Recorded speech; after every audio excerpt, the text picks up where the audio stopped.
Ya, tidak hanya lembaga survei LSI DNIJA saja, kami juga akan hadirkan hasil hitung cepat Pilpres 2024 oleh Indikator Politik Indonesia.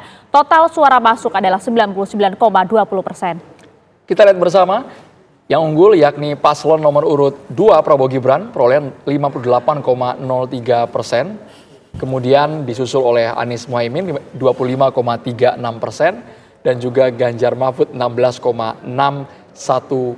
Ini total suara masuk sudah 99% lebih. Sebelumnya LSI DNIJA sudah 100% ya. Ini rilis versi quick count.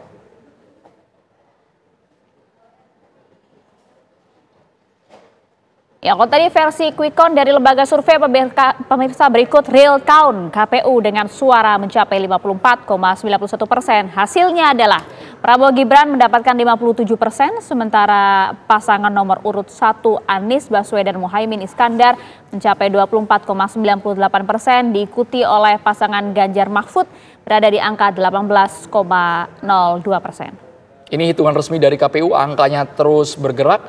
Pemirsa juga bisa memeriksa langsung di situs pemilu 2024.kpu.go.id. Semua tertera, semua transparan secara jelas.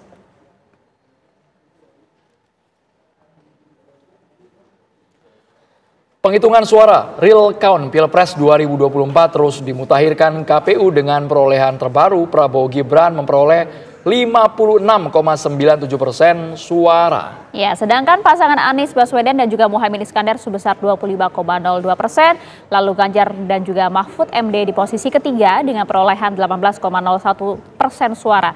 Real count ini pemirsa sekali lagi masih sementara, masih terus bergulir angkanya dengan jumlah suara yang sudah masuk dengan angka tadi ada 52,51%. Akankah hitung cepat dan juga real count ini memiliki hasil yang sama pada akhirnya?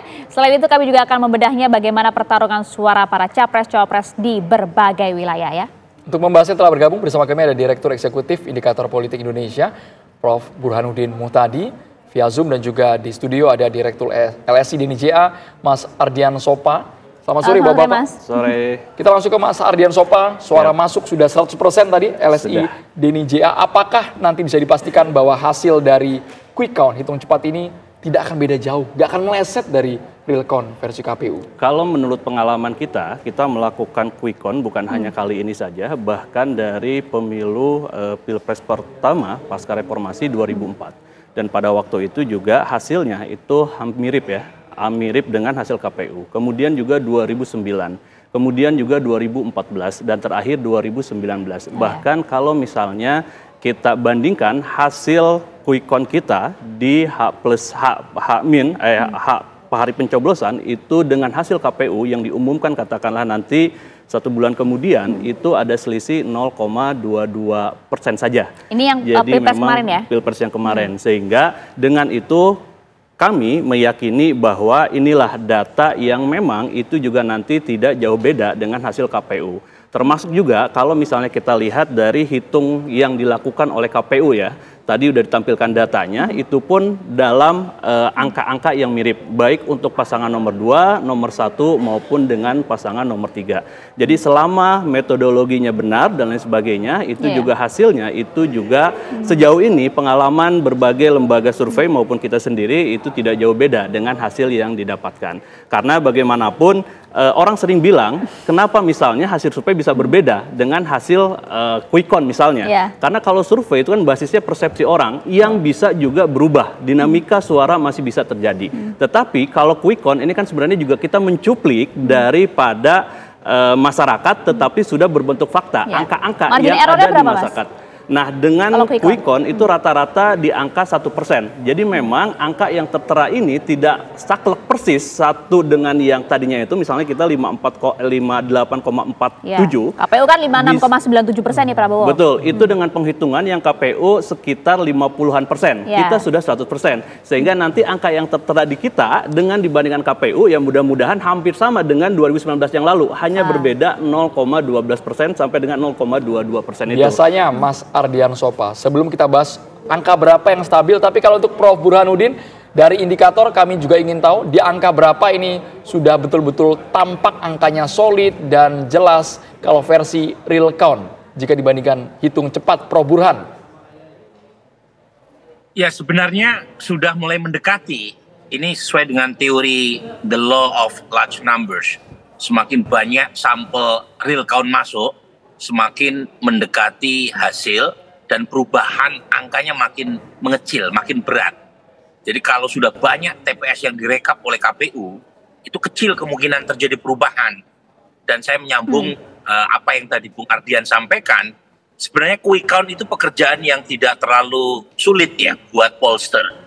Karena yang kita kumpulkan adalah hasil rekapitulasi suara di TPS yang terpilih sebagai sampel. Jadi populasinya adalah pemilih yang menggunakan hak pilih di TPS yang terpilih sebagai sampel. Margin of error kurang lebih 1% plus minus. Nah, saya sebut lebih mudah karena parameternya itu fix. Jadi beda dengan survei pra-pemilu, parameternya random. Sementara untuk quick count, itu kita tinggal mencuplik hasil penghitungan suara, sudah ditandatangani oleh KPPS dan para saksi, kemudian dikirimkan melalui aplikasi, diproses secara otomatis melalui pemrograman statistik. Jadi nggak sulit sebenarnya. Jadi kalau kemudian ada perubahan dengan KPU, itu sebenarnya ini fungsi awal dari quick count. Jadi fungsi awal quick count itu justru alat kontrol kecurangan. Itu fungsi awalnya, dan itu yang terjadi di Filipina. Jadi nama lain dari revolusi EDSA itu revolusi quick count. Karena saat itu antara quick count yang dilakukan oleh Namfrel bekerja sama dengan Cardinal Sin itu menemukan perbedaan hasil dengan hasil rekapitulasi suara versi KPU-nya Filipina. Namanya Comelec. Masyarakat lebih percaya quick count. Turunlah mereka ke EDSA, tumbanglah Marcos. Makanya nama lain dari revolusi EDSA, revolusi quick count. Karena quick count itu datanya lebih murni. Diambil dari TPS yang terpilih secara acak, dan dari situ langsung dikirim ke pusat.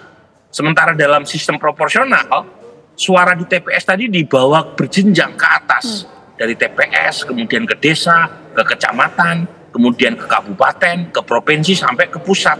Dan tiap jenjang itu menyumbang potensi adanya kecurangan. Jadi fungsi awal adalah untuk mendeteksi kecurangan, bahwa kemudian quick count bisa menebak hasil lebih cepat, itu bonus. Paling tidak untuk mendeteksi kecurangan. Dan Anda tadi sampaikan bahwa paling tidak quick count dan juga real count tidak jauh berbeda hasilnya, karena dicuplik dari hasil yang cukup valid di lapangan. Berapa persen perkiraan pergeseran suara antara quick count dan juga real count ini? Ya sepanjang dalam margin of error itu bisa ditoleransi. Tetapi pengalaman sebelumnya seperti Bung Ardian sebutkan, itu perbedaannya itu antara 0,1, 0,2 paling tinggi ya. Jadi kecil sekali. Apalagi kalau jumlah sampelnya lebih banyak. Jadi margin of error-nya lebih kecil. Sekecil itu kan 0,1, 0,2, Prof. Burhan? Ya pengalaman sebelumnya begitu. Ya. Jadi saran saya ini ya, Ayah, masyarakat ini segera move on. Ya, move on, karena bagaimanapun kalau kita mengikuti jenjang kepemiluan kan prosesnya panjang. Tentu bukan berarti tidak mengawasi proses penghitungan di KPU tetapi jangan terus-menerus hidupnya soal pemilu saja. Kalau buat saya sama Bung Ardian, quick count selesai, menurut saya ya udah selesai hasil pemilu. Meskipun secara formal kita harus tetap menunggu hasil KPU. Prof. Burhan. Tapi kan tadi udah Prof. Burhan, ini kan mengobati dahaga dari publik. Banyak yang bertanya seperti ini, Prof. Kalau memang Prof. Burhan tadi mengatakan data quick count lebih murni, walaupun hanya 2.000 TPS dibandingkan kalau yang real count kan 830.000 lebih TPS. Itu valid nggak, Prof? Masih banyak, Prof, sampai sekarang yang mempertanyakan hal itu, Prof. Harus move on katanya Prof. Burhan. Iya. Memang begini, Andro ya. Quick count itu kan kegiatan akademik dan proven. Udah proven. Karena didasarkan pada prinsip randomness dan representativeness. Dan sepanjang pengalaman kita melakukan quick count tingkat nasional dan tingkat pilkada, belum pernah terjadi quick count yang aneh-aneh. Kecuali quick count tahun 2014. Kalau sekarang semua lembaga kan sama hasilnya. Baik yang terafiliasi dengan paslon 01, 02, 03 maupun yang independen sekalipun. Sama semua. Jadi sudah terjadi ijtima ulama quick count. Jadi nggak perlu Istilah baru terlalu khawatir. Nah, Nggak perlu terlalu was-was. Dan itu udah terefleksi kan, Andro. Kalau kita lihat kegiatan ekonomi di bursa saham, semuanya udah langsung move on. Nah itu dia.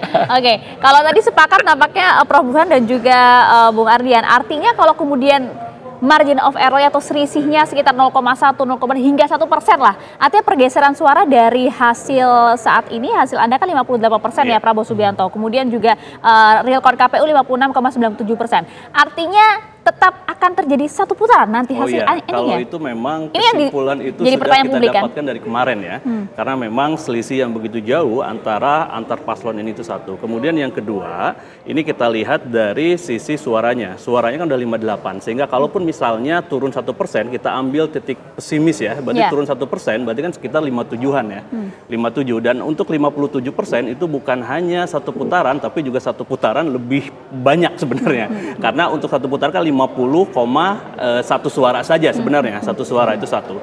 Kemudian memang kalau dilihat dari persebarannya ini juga relatif merata, karena memang untuk satu putaran itu kan juga penting bahwa ada kemenangan 20% di 50% provinsi. Dan kalau misalnya kita lihat datanya secara lebih mendalam, itu juga itu sudah tercapai. Sehingga memang untuk satu putaran itu sudah bisa kita ambil kesimpulan untuk sana. Tinggal memang angka pastinya saja yang belum kita dapatkan. Jadi cukup yakin, Mas Ardian, kita butuh penegasan bagaimanapun. Sambil kami bacakan data real count KPU, ini sudah 60%, berarti 24,93 ini tidak akan bisa lagi mengejar ketertinggalannya.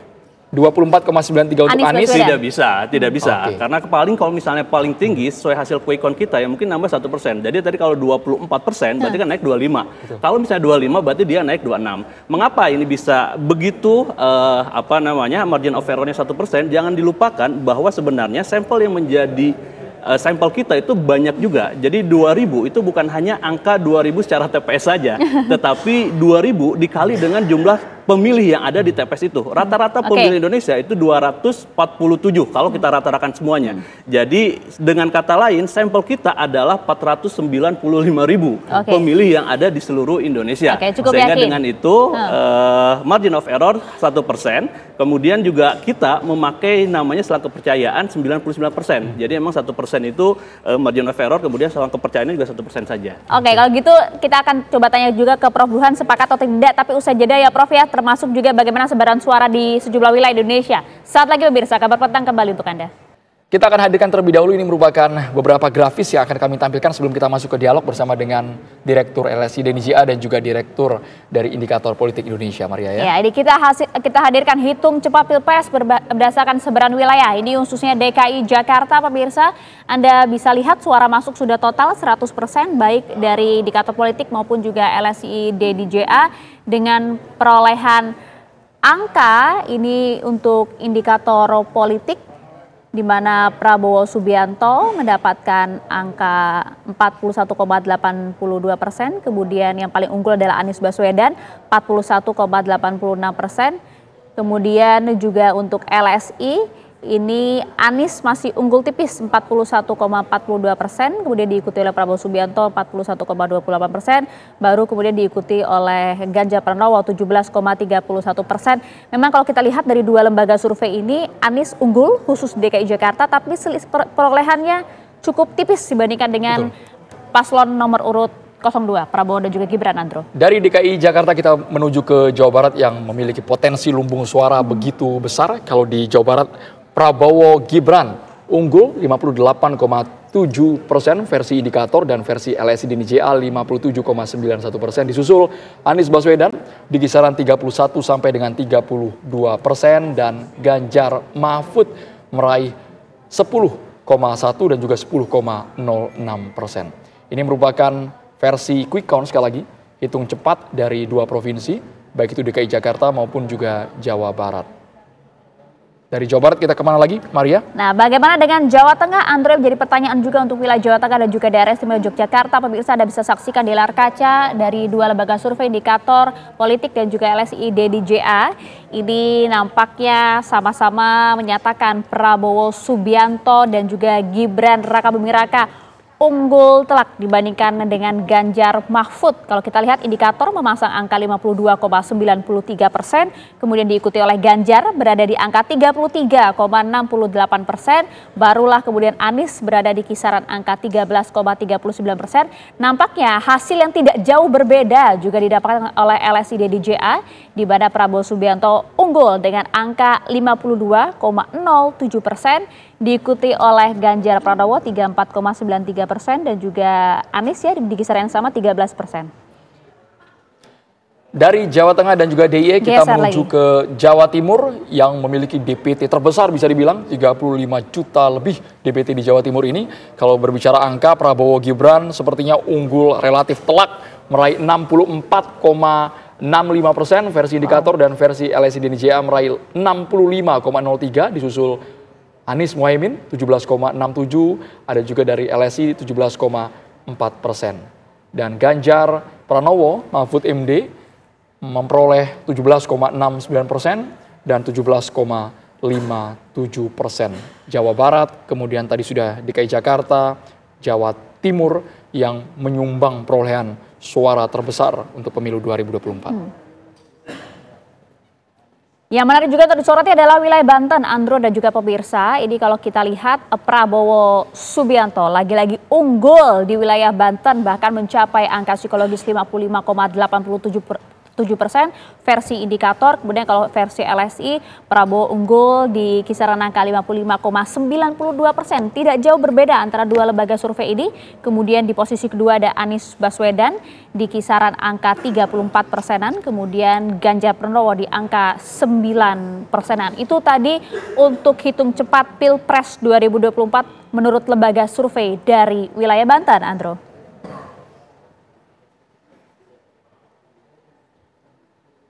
Kita muter lagi kemudian ke Bali, NTT dan juga NTB. Ini perolehan Prabowo Gibran masih unggul dengan 58,51% dan juga 60,2%. Sementara untuk Anies Muhaimin versi indikator meraih 13,78% dan LSI DJA 13,29%. Ganjar Mahfud di Bali, NTT dan juga Nusa Tenggara Barat hanya meraih 27,71% dan 26,51%. Karena banyak juga pihak yang menganggap Bali ini merah banget, tapi kenapa Prabowo Gibran unggul telak di Bali, NTT dan juga NTB. Datanya sambil kami paparkan. Prof Burhan, kita ke Prof Burhan dulu. Prof Burhan, kalau tadi melihat sebaran wilayah Jawa Barat, Jawa Timur, Jawa Tengah ternyata dikuasai semuanya oleh 02. Faktor apa itu, Prof Burhan? Faktor Jokowi, jawaban pendeknya. Jadi memang yang membedakan dibanding 2019 adalah kita tahu Prabowo kalah telak di Jawa Tengah, di Jawa Timur, di Bali, di NTT, itu basis-basis Presiden Jokowi. Di Jawa Tengah Presiden Jokowi mendapatkan 77%, di Jawa Timur mendapatkan 66%. Itu di pemilu 5 tahun yang lalu. Nah, hari ini Presiden Jokowi memberikan endorsement secara eksplisit maupun implisit kepada 02, apalagi setelah Mas Gibran menjadi pendamping Pak Prabowo. Terjadi migrasi atau hijrah elektoral secara besar-besaran dari basis Mas Ganjar ke Pak Prabowo di sepanjang 3 bulan terakhir, terutama pasca pendaftaran. Karena memang selama ini ya asosiasi kuat Presiden Jokowi sebelum pendaftaran KPU itu lebih ke Mas Ganjar. Karena Mas Ganjar partai dengan Presiden Jokowi dan satu asal daerah. Tapi ketika Pak Prabowo memasang Mas Gibran sebagai pendampingnya, itu memberi sinyal kepada basis Pak Jokowi bahwa Pak Jokowi tidak lagi bersama Mas Ganjar. Dan itu yang kemudian membuat mereka pindah ke Pak Prabowo. Jadi faktor itu. Dan ini yang menjelaskan mengapa dalam beberapa bulan terakhir tren kenaikan suara Prabowo Gibran itu selalu diikuti dengan tren penurunan suara Mas Ganjar. Sementara suara Mas Anies itu naik sedikit atau relatif stagnan. Ya, Prof Burhan, artinya kalau Anda sampaikan berdasarkan tadi kalau kita lihat juga di Jawa Tengah, bahkan Prabowo Gibran unggul telak dibandingkan dengan Ganjar Pranowo. Artinya faktor Jokowi ini lebih besar dibandingkan dengan PDIP itu sendiri di Jawa Tengah khususnya? Begini, jangan lupa Ayah, di Jawa Tengah itu tidak seluruhnya basis PD Perjuangan. Jawa Tengah unggul, PD Perjuangan betul, tetapi PKB dan beberapa partai lain mendapatkan dukungan cukup besar, terutama di wilayah Pantura. Jadi di wilayah-wilayah yang bukan basis PD Perjuangan, suara Prabowo Gibran jauh lebih tinggi. Jangankan di wilayah seperti misalnya Karsidenan Pati atau Karsidenan Banyumas, atau Karsidenan Semarang maupun Karsidenan Tegal, di wilayah-wilayah seperti di Solo Raya maupun di wilayah Wonogiri ya, maupun di wilayah seperti Karanganyar maupun Sragen, suara Prabowo juga unggul meskipun keunggulannya tidak setelak ya kemenangan di Pak Prabowo di wilayah Pantura. Jadi sebenarnya bukan seluruhnya basis PD Perjuangan, itu yang saya katakan. Meskipun lagi-lagi suara Pak Prabowo ternyata juga mampu kompetitif di wilayah kandang banteng. Yang paling jelas adalah Bali. Bali ini wilayah yang sangat merah, ternyata bisa berubah. Ya pilihannya dari capres yang diusung oleh PD Perjuangan ke capres yang justru ya bukan diusung oleh PD Perjuangan. Salah satu faktornya adalah Bandara Bali Utara. Kita tahu ada rencana pembangunan Bandara Bali Utara, tapi ada penolakan dari elit PD Perjuangan. Ternyata suara warga Bali terutama yang tinggal di bagian utara itu cenderung mengalihkan dukungan ke Pak Prabowo. Mungkin bagian dari protes mereka. Kenapa rencana pembangunan itu gagal juga dieksekusi sampai sekarang. Isu-isu kedekatan dengan mereka begitu krusial. Dari Mas Ardian Sopam melihat banyak yang salah prediksi ini. Bali mungkin untuk pileg unggul telak PD Perjuangan, tapi untuk figur capresnya kenapa di Bali malah dimenangi oleh Prabowo Gibran? Iya, pertama ada yang kita sebut sebagai split ticket voting ya, bahwa pilihan pemilih itu ternyata antara pilihan capres dengan pilihan partai itu ada yang berbeda. Termasuk juga ini yang mendera PDIP misalnya. Bahkan kalau lihat dari secara persentase ini juga paling besar ya, split ticket votingnya itu. Sehingga orang punya pilihan tertentu untuk capresnya siapa, tetapi untuk partainya dia beda lagi. Terlihat daripada hasil tadi misalnya di Bali itu memang secara presiden misalnya Prabowo Gibran yang unggul, tapi secara partai mereka tetap memilih PDI Perjuangan ya. Satu. Kemudian yang kedua ini juga menarik ketika kita melihat data-data yang lain. Tadi misalnya disebutkan Jawa Timur ya. Jawa Timur ini juga termasuk salah satu provinsi yang paling besar Prabowo Gibran menang. Kalau di catatan kita, tentu ini di hasil quick count, itu ada 65% masyarakat Jawa Timur yang pilih Prabowo Gibran.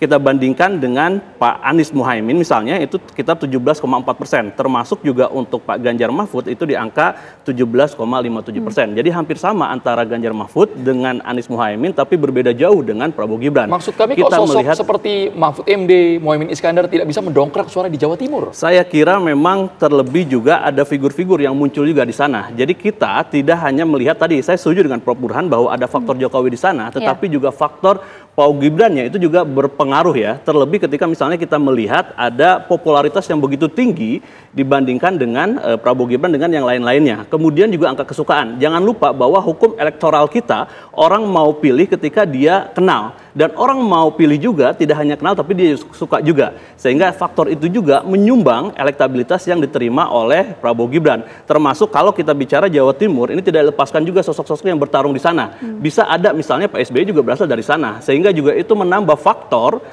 elektabilitas Prabowo Gibran yang tinggi ya. Kemudian juga jangan lupa misalnya Bu Hovifah dan seterusnya. Dan kalau kita lihat dari segmen-segmen yang ada, kita ingin tahu sebenarnya di mana kemenangan Anies Muhaimin misalnya. Nah, secara kita bagi teritori, ada 10 teritori, itu memang yang bersaing ketat itu hanya di DKI Jakarta. Jadi mulai dari 10 itu Sumatera, Jawa Barat, Jawa Tengah DIY, Jawa Timur, Banten, DKI Jakarta, kemudian Bali, NTB, NTT kita gabung, Kalimantan, Sulawesi, Papua, Maluku, Papua, itu dari 10 wilayah yang kita grouping, itu memang yang bersaing hanya di DKI Jakarta.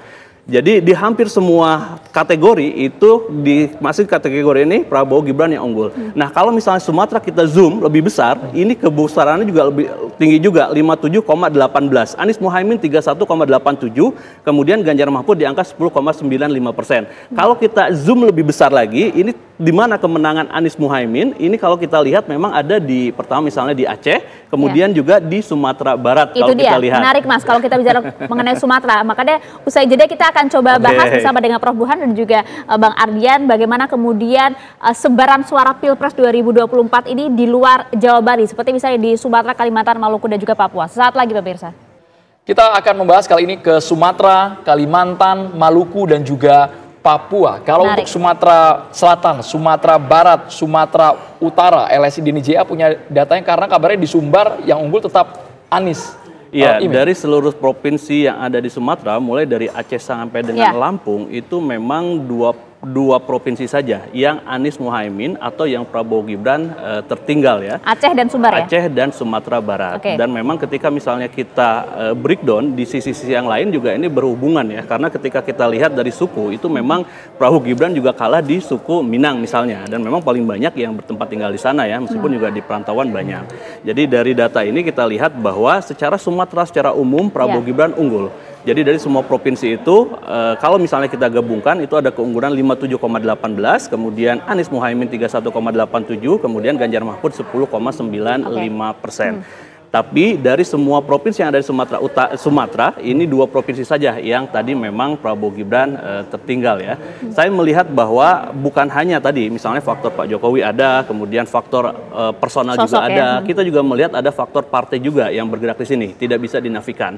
Sehingga kalau misalnya kita lihat daripada yang ada di Sumatera ini kan tidak hanya PDIP misalnya bergerak di sana, tapi juga ada partai-partai yang bergabung di koalisi Indonesia Maju. Prabowo Gibran juga bergerak di sana. Terutama misalnya kita bisa melihat bahwa banyak sekali daerah-daerah yang memang Golkar unggul di sana ya. Sehingga mesin caleg yang bergerak dan seterusnya itu juga membuat bahwa mesin Prabowo Gibran juga unggul ya. Karena berhubungan juga dengan elektabilitas pada akhirnya. Apakah itu hal juga terjadi sama juga di Kalimantan, Mas? Di Kalimantan kalau kita lihat data juga hampir mirip, jadi Prabowo Gibran unggul bahkan keunggulannya lebih besar, 64,97 ya, sebagaimana data yang ada. Kemudian dari nomor 01 23,84, kemudian 11,9 untuk pasangan nomor 3. Nah menarik kalau misalnya kita lihat data yang ada ini ya, memang kalau dilihat dari data ini kan perbedaannya tidak lebih dari 1%. Kalaupun misalnya ada lebih 1%, ini kita lihat dari suara masuk yang ada. Yang di kita 100%, yang di indikator Prof. Burhan 98,45%. Padahal saya juga perlu yakinkan bahwa kita tidak pernah ada perjanjian bahwa angkanya untuk Kalimantan segini nih. Ada janjian nggak ada sama sekali. Ada sama sekali. Nanti bisa di cross check ke Prof.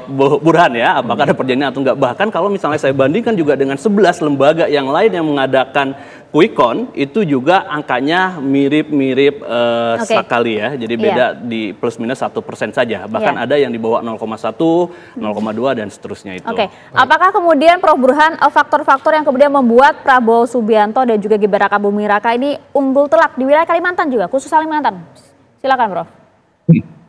Iya, jadi lagi-lagi faktor yang menjelaskan adalah tentu ada banyak faktor. Salah satunya adalah kepuasan terhadap kinerja pemerintah yang masih sangat baik. Ya. Apalagi kita tahu bahwa IKN itu kan diwujudkan di salah satu provinsi di Kalimantan, yaitu di Kaltim. Jadi asosiasi itu positif dan itu yang menjelaskan kalau misalnya kita breakdown, suara 02 itu kuat di Kaltim, termasuk juga di beberapa provinsi Kalimantan yang lain. Dan jangan lupa, Ayah, Pak Prabowo itu unggul di Kalimantan Selatan. Jadi basis lamanya beliau mampu pertahankan secara baik, kemudian mendapatkan darah elektoral baru, vitamin elektoral baru dari basis lama Pak Jokowi. Jadi kalau kita mengkaji opini publik, termasuk juga Bung Ardian, saya kira nggak terlalu kaget ya kalau Pak Prabowo berhasil unggul telak. Karena ini gabungan dua sosok yang selama 3 pemilu terakhir itu mendominasi peta elektoral. Jadi memang nggak mudah buat Mas Anies dan Mas Ganjar. Karena mereka bergabung dengan dua giants gitu ya, yang bersatu dan kemudian suara Pak Prabowo di basis lamanya tidak seluruhnya tergerus kecuali di Aceh dan di Sumbar. Tapi di luar itu dia mendapatkan tambahan baru yang jauh lebih banyak di wilayah-wilayah yang dulu dikuasai Pak Jokowi. Prof Burhan, yang lebih dominan itu apakah figur Prabowo-nya ketimbang Gibran-nya kalau untuk Sumatera dan juga Kalimantan 02 begitu mendominasi, Prof Burhan? Di wilayah Sumatera itu dulu basis Pak Prabowo secara umum ya.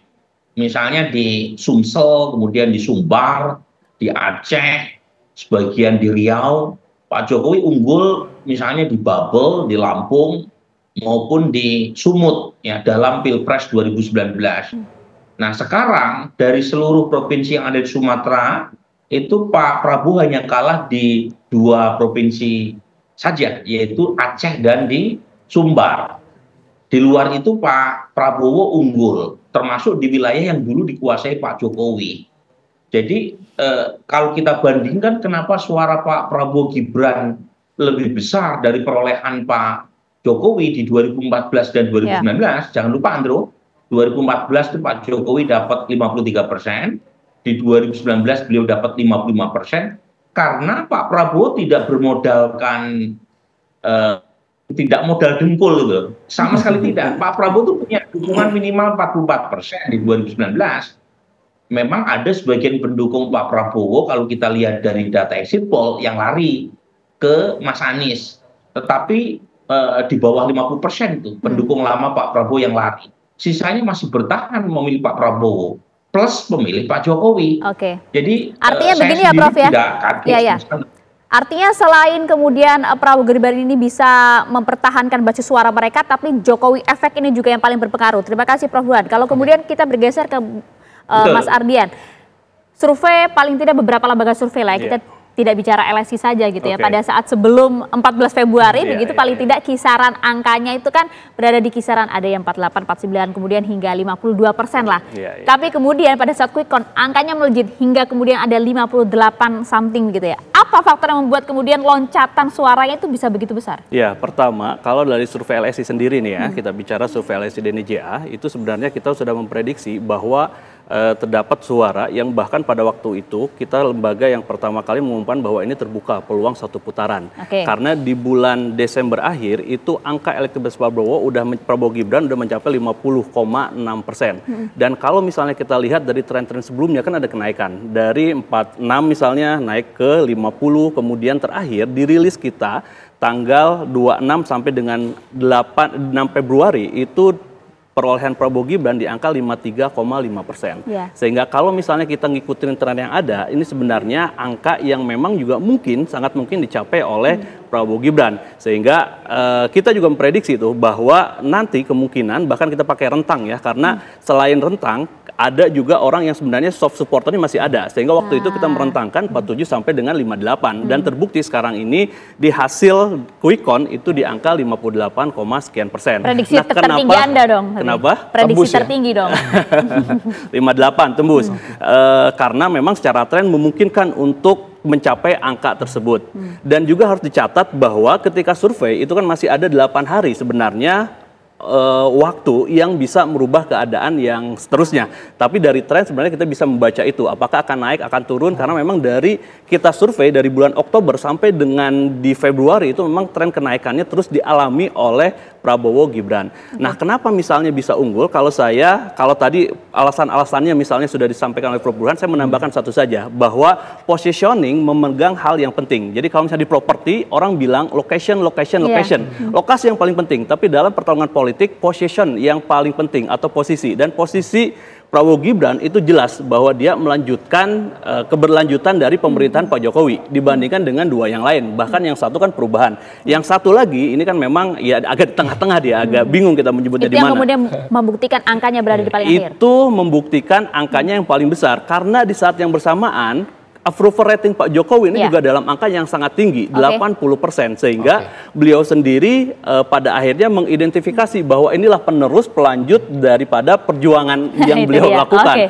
Dan jangan lupa juga bahwa approval rating yang 80% itu tidak banyak pemimpin dunia yang mendapatkan approval rating tinggi seperti itu. Dan bahkan misalnya Joe Biden misalnya sekarang di Januari kemarin approval ratingnya hanya 40%-an. Jadi Pak Jokowi luar biasa untuk meneruskan legasinya dia terhadap pemerintahan yang ada sekarang ini, sehingga kalau orang bilang Pak Prabowo yang mendapatkan keuntungan itu, dan memang ini tidak lepas daripada kalau kata-kata bahasa Arab itu man sobaro zafira. Jadi siapa yang bersabar dia akan beruntung. Termasuk juga menjada wajada. Pemirsa juga harus bersabar menunggu hasil real count dari KPU. Meskipun tadi kalau prediksi para lembaga survei ya 1 putaran. Tidak akan bisa digoyang. Terima kasih banyak Mas Ardian Dharma dan juga Prof Burhan. Terima kasih banyak Prof sudah bergabung bersama kami. Makasih semuanya. Ya, Prof.